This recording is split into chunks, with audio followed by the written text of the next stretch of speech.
Our next inductee this evening will be Marilyn Hohm Hoyt.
You know, this whole day has left me speechless, so I'm going to relinquish my time to classmate John Porter to take my time.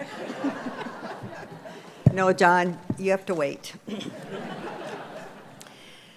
Thank you, Hall of Fame board members, for this honor you have bestowed on me.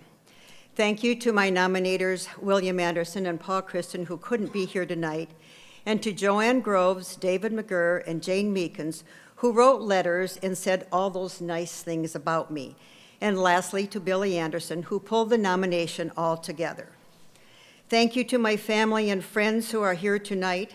My children and my grandchildren are here from Florida and California, and several of my high school classmates from here in high school came from all over the country, and of course, my very dear friends from Huron, home of the fabulous South Dakota State Fair and the world's largest pheasant.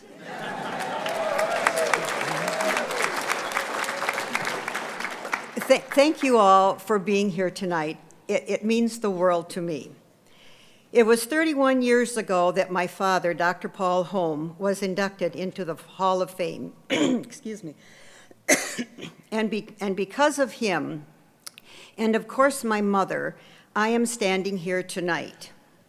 It wasn't what my parents, who were part of that greatest generation, according to Tom Brokaw, said to me, but rather it was the way in which they lived their lives that has shaped my life and influenced me the most. You might say actions speak louder than words. I grew up in a loving and caring family with two younger brothers. Now remember, I was the firstborn and the only girl, so I might be looking through rose-colored glasses, as I probably did receive the most attention, if you would ask my brothers. However, I was an observant firstborn. I watched my father, who was busy caring for his patients and who was often called away to the clinic and the hospital. My mother kept things going at home, as well as being involved with the church and the Nyota Council of Girl Scouts. Both of my parents were taskmasters.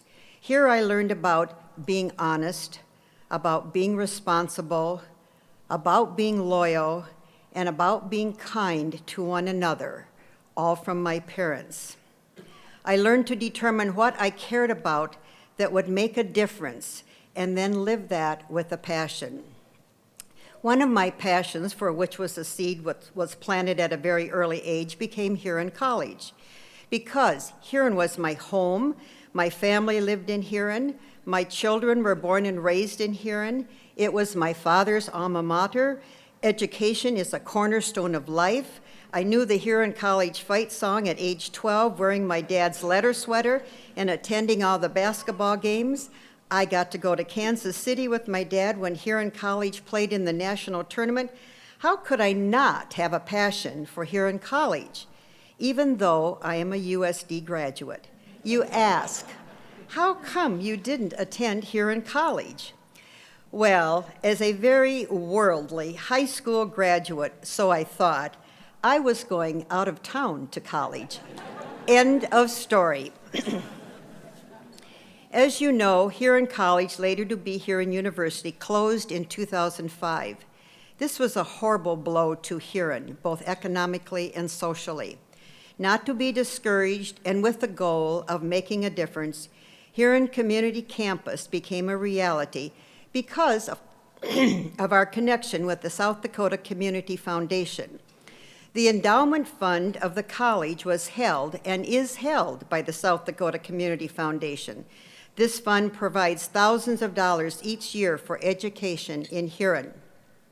Huron Community Campus now offers an associate degree in general education as well as a master's in teaching and learning, all delivered by Northern State University, which is the arch rival of the Huron College Scalpers. Now here is the real frosting on the cake. These funds deposited with the South Dakota Community Foundation are held in perpetuity for educational purposes in Huron. What a legacy to be left by Huron College. I have been fortunate in that the projects or issues with which I have been asked to support were all things that I cared about because I knew that they would improve or enhance the quality of life in my community. I have had a blessed life with much given to me, which in turn means much is expected. It is my hope that I have fulfilled that expectation. It is with deepest gratitude that I accept this recognition. God bless America, but especially South Dakota. Thank you.